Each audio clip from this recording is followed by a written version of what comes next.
India गठबंधन तो बड़ी मजबूती के साथ हिंदुस्तान के हर एक नागरिक की बात को रख रही है। मैं इस बात से आजम खान साहब के लेटर से सहमत नहीं हूँ। देखिए, जब जो कमज़ोर होता है ना, वो मुसलमान चिल्लाने लग जाता है। अब आजम खान साहब कमज़ोर हो रहे हैं तो वो मुसलमान चिल्ला रहे हैं। उनकी सरकार जब 2012 के अंदर थी तो उससे ज़्यादा दंगे किस में हुए, उससे ज़्यादा मुसलमान प्रताड़ित कब हुआ? जो भी आता है, जिन भी पार्टी से निकल करके आता है, वो सिर्फ मुसलमान को इस्तेमाल करता है, सिर्फ वोट बैंक करने की बात करता है। समाजवादी पार्टी के नेता और पूर्व कैबिनेट मंत्री आजम खान, जो कि इस वक्त जेल में बंद हैं, जेल से उनका एक संदेश जो है वो बाहर आया है। और ये संदेश जो है, जो समाजवादी पार्टी के ही जिलाध्यक्ष हैं अजय सागर रामपुर के, उनके लेटर पैड पर लिखा गया है और बड़ी तेज़ी से ये संदेश जो है वायरल हो रहा है। आपको हम ये पढ़कर सुना देते हैं। शायद कुछ लोग ऐसे भी होंगे जिन्होंने शायद ये पूरा संदेश अब तक ना देखा होगा, ना पढ़ा होगा। कि लेटर जो वायरल हो रहा है वो इस वक्त हमारे मोबाइल के अंदर है और हम इसको आपको सुना भी देते हैं। सबसे पहले ऊपर लिखा जाता है कि मोहम्मद आजम खान का जेल से संदेश। इसमें लिखा गया है कि समाजवादी पार्टी रामपुर में हुए जुल्म और बर्बादी का मुद्दा संसद में उतनी ही मजबूती से उठाए जितना संभल का, क्योंकि रामपुर के सफल तजुर्बे के बाद ही संभल पर आक्रमण जो है वो हुआ है। रामपुर की बर्बादी पर इंडिया गठबंधन खामोश है। एक हमला है इंडिया गठबंधन के ऊपर आजम खान का। इसमें लिखा गया है कि रामपुर की बर्बादी पर इंडिया गठबंधन खामोश है, तमाशाई बना रहा और मुस्लिम लीडरशिप को मिटाने पर काम करता रहा।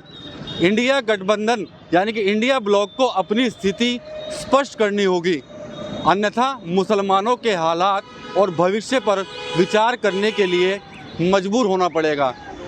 आजम खान के इस लेटर के वायरल होने के बाद एक सियासी तूफान जो है वो मचा हुआ है। हालांकि इस लेटर की क्या सत्यता है, क्या वाकई ने आजम खान ने कोई संदेश भेजा है क्या नहीं, ये तो हम स्पष्ट नहीं कर रहे हैं। लेकिन इस लेटर के वायरल होने के बाद सियासी तूफान मचा हुआ है। कहीं ना कहीं इंडिया गठबंधन पर ही आजम खान ने एक बड़ा हमला जो है वो इस लेटर के ज़रिए जो है वो किया है। इसी पर बातचीत करने के लिए हमारे साथ सहारनपुर के ही मुस्लिम समाज के लोग यहाँ पर हैं, उनसे यहाँ पर बात करेंगे। कल से लेटर वायरल हो रहा है, आजम खान साहब की तरफ से संदेश दिया गया है, कहीं ना कहीं इंडिया गठबंधन पर निशाना उन्होंने साधा है। साहब कह रहे हैं कि भाई रामपुर में जो हुआ था वो सफल तजुर्बा था, उसी के बाद ही संभल पर आक्रमण हुआ है। कैसे देखते हैं आप? देखिए, उस लेटर की मुझे जानकारी नहीं है। ये जो लेटर वायरल हो रहा है, ऐसे तो कितने लेटर वायरल होते हैं, लेकिन ऐसा नहीं है। जो आजम खान साहब का वो संदेश अगर वो असली है तो ऐसा नहीं है। इंडिया गठबंधन तो भारत के हर एक उस नागरिक के लिए, भारत के हर एक नागरिक के लिए बोल रहा है इंडिया गठबंधन। और इसीलिए आप देखिए, सीटें गठबंधन की निकल करके आ रही हैं। वो अलग बात है, ईवीएम में गड़बड़ी होती है, लेकिन आजम खान साहब के इस लेटर से मैं सहमत नहीं हूँ, क्योंकि ऐसा नहीं है। मुद्दे जो हैं उस मुद्दों पर बात कर रहा है इंडिया गठबंधन, और हिंदुस्तान का तमाम समाज सेवी बोल रहा है। कल मस्जिद नूरी पे जो वो ध्वस्त किया गया है, उसे बता करके अवैध है, अवैध निर्माण बता करके ध्वस्त किया गया। कुछ बातें आजम खान जी की मैं सहमत हूँ कि ऐसा तो बहुत जल्दी से और तरीके से हो रहा है, षड्यंत्र के तौर से हो रहा है। क्योंकि ऐसा है, एक वर्ग विशेष को खुश करने के लिए हमारी सरकार और एक वर्ग विशेष को परेशान करने के लिए, प्रताड़ित करने के लिए इस तरह के काम कर रही है। ना हमारी खानगाहें सुरक्षित हैं, ना हमारे मदारिस सुरक्षित हैं, ना हमारी मसाजिद सुरक्षित हैं। क्यों? क्योंकि फतेहपुर के अंदर जो कल हुआ है वो बड़ा निंदनीय काम है। उसमें मैंने कल भी बाइट दी थी, कुछ हमारे पत्रकार बंधु हमारे पास आए थे, तो मैंने कहा इस तो उत्पीड़न तो हो रहा है, लेकिन इंडिया गठबंधन की जो बात कर रहे हैं, इंडिया गठबंधन तो बड़ी मजबूती के साथ हिंदुस्तान के हर एक नागरिक की बात को रख रही है। मैं इस बात से आजम खान साहब के लेटर से सहमत नहीं हूँ। ये चले संभल पे, उन्होंने बोला कि संभल पे आप लोग जितना तेजी दिखा रहे हैं रामपुर में दिखाए थे, क्या लगता है कि जब रामपुर में कुछ हुआ था तो वहाँ भी समाजवादी पार्टी इंडिया गठबंधन ने मजबूती से उस लड़ाई को लड़ा था क्या? देखिए, एक बात सुनिए, हर एक मामले का अलग अलग सवाल का जवाब होता है। रामपुर की वो जो बात कर रहे हैं, रामपुर पे कौन कह रहा है रामपुर पे भी बोले थे? ऐसा नहीं है कि रामपुर पे नहीं बोले थे। जो चीज़ तथ्यों के आधार पर होगी उस पर कार्रवाई की जाएगी, और जो तथ्यों के खिलाफ होगी उसमें हम क्या बोलेंगे? जो आप गलत काम करोगे तो गलत काम में कोई इंडिया गठबंधन की कोई ऐसी कमेटी थोड़ी है कि हर मामले के अंदर बोल जाएगी। तो मैं इस लेटर से उनके अच्छा, इस लेटर से पहले तो मायावती का भी एक बयान आया था, वो भी कहीं ना कहीं समाजवादी पार्टी कांग्रेस पर उंगलियां उठा रही थी कि भाई मुसलमानों को रिझाने के लिए संभल संभल चिल्ला रहे हैं लोग। नहीं, एक बात सुनिए, मुसलमानों को कौन रिझा रहा है? मुसलमानों को तो सभी रिझा रहे हैं। आपने भी यूपी की आप सीएम रही हैं, आपके कोऑर्डिनेटरों ने यहाँ देखिए क्या क्या, कोई ये तो बेकार की बात है। मायावती जी तो मुसलमानों के हक में कभी बोली ही नहीं है। उनका काम तो एलिगेशन लगाना है और इसके अलावा और कोई सवाल है ही नहीं उनका, एलिगेशन लगाती है। कैसे देखते हैं आप आजम खान साहब के इस लेटर को? हालांकि ये जो लेटर है वो समाजवादी पार्टी के जिलाध्यक्ष के लेटर पैड पे लिखा गया है। देखिए, जब जो कमज़ोर होता है ना, वो मुसलमान मुसलमान चिल्लाने लग जाता है। अब आज़म खान साहब कमज़ोर हो रहे हैं तो वो मुसलमान मुसलमान चिल्ला रहे हैं। अगर उन्होंने ये चिट्ठी लिखी है, अगर नहीं अगर चिट्ठी में सच्चाई है तो आज़म खान साहब को ऐसी बात करनी ही नहीं चाहिए थी। मुसलमान मुसलमान चिल्लाने की क्या ज़रूरत है? उनकी सरकार जब 2012 के अंदर थी तो उससे ज़्यादा दंगे किस में हुए? उससे ज़्यादा मुसलमान प्रताड़ित कब हुआ? आप मसूरी कांड देख लीजिए, आप सहारनपुर कांड देख लीजिए। सहारनपुर के अंदर कभी ऐसा नहीं हुआ। उनकी सरकार थी, आज़म खान साहब जाते तो 1 मिनट में इंसाफ मिलता।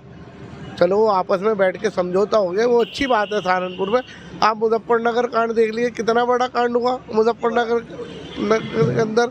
आज तक वहाँ के लोगों को इंसाफ नहीं मिला। आज़म खान साहब की सरकार थी, आज़म खान साहब उसके अंदर बड़े मंत्री थे, ओहदे पे थे। जब मुसलमान को देने की बात आती है, जब तो ये लोग अपने परिवार को देते हैं। जब मुसलमान की लीडरशिप मजबूत करने की बात आती है, जब तो ये अपने परिवार को देते हैं। बेटा विधायक बनेगा, बीवी MP बनेगी, जो भांजा होगा वो जिला पंचायत सदस्य बनेगा, जो भतीजा होगा ये पद आपस में बांट लेते हैं। जब ये कमज़ोर हो जाते हैं तो ये मुसलमान मुसलमान चिल्लाने लग जाते हैं। अभी आप बहन जी की बात कर रही, बहन जी की जब सरकार थी, बहन जी ने मुसलमानों को क्या दिया? सिर्फ मुसलमानों का नाम जब आता है जब किसी को ज़रूरत होती है। आज अगर ज़रूरत बहन जी को मुसलमानों की पड़ गई, वो ख़त्म हो गई, तो वो मुसलमान मुसलमान चिल्ला रही है। कल जब आपकी सरकार थी, आपने क्या दिया मुसलमानों? बताइए ना। अब आप चिल्ला रही हैं, जब आप पे कुछ नहीं बचा तो अब आप चिल्ला रही हैं। जो नए लोग आते हैं जिन्हें फेमस होना है, वो या तो मुसलमान को गाली देगा या उनका हमदर्द बन जाएगा। ये सबसे अच्छा तरीका है हिंदुस्तान के अंदर अपनी राजनीति चमकाने का।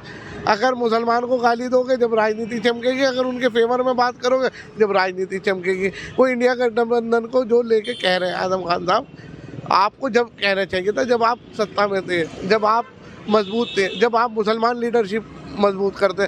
आपने मुसलमान लीडरशिप सहारनपुर से लेके लखनऊ तक तो कमज़ोर करने की काम किया। बताइए, आपने किस मुसलमान को मजबूत नेता बनाया? जो मुसलमान मजबूत नेता थे, आप उनकी टांग खींचते थे। जब तो आप बोलते नहीं थे उनके लिए, अब आप बोलने का काम करेंगे। जब आप ख़त्म हो गए पूरी तरह से, जब आप अब जेल में जाने का, जेल में चले गए, आप बिल्कुल राजनीति से बिल्कुल ख़त्म हो गया। अब आप मुसलमान चिल्ला रहे। मुसलमान चिल्लाने का आपका काम जब था, जब सरकार चल रही थी, जब कहते मुसलमान को आरक्षण दो, क्योंकि मुलायम सिंह यादव ने वादा किया था मुसलमान को आरक्षण देने का। जब आप बात करते मुसलमानों की एजुकेशन पे बात करते, अब आप पे जब भी हमला होता है, जब आप मुसलमान चिल्लाते हैं। इसी तरह बहन जी कर रही है। बहन जी आज बिल्कुल कमज़ोर हो गई तो मुसलमान मुसलमान चिल्ला रही। जब आपकी सरकार थी, आपने मुसलमानों को क्या दिया? क्या यूनिवर्सिटी मुसलमानों को कोटे देती है, आरक्षण देती है? कुछ भी नहीं दिया आपने मुसलमानों को।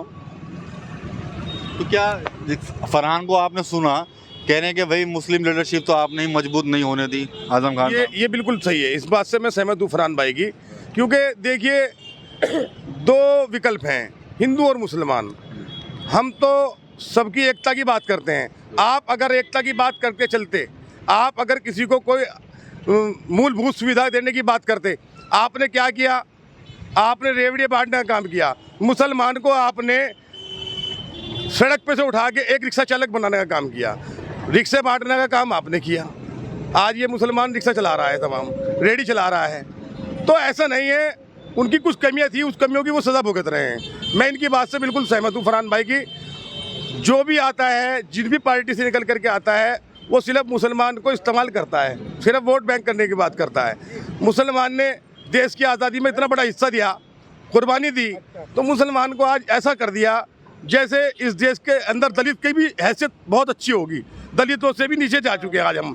तो इसलिए हमारी बात तो इसलिए करते हैं लोग कि हमारा नाम लेकर के उनकी राजनीति चमकती है।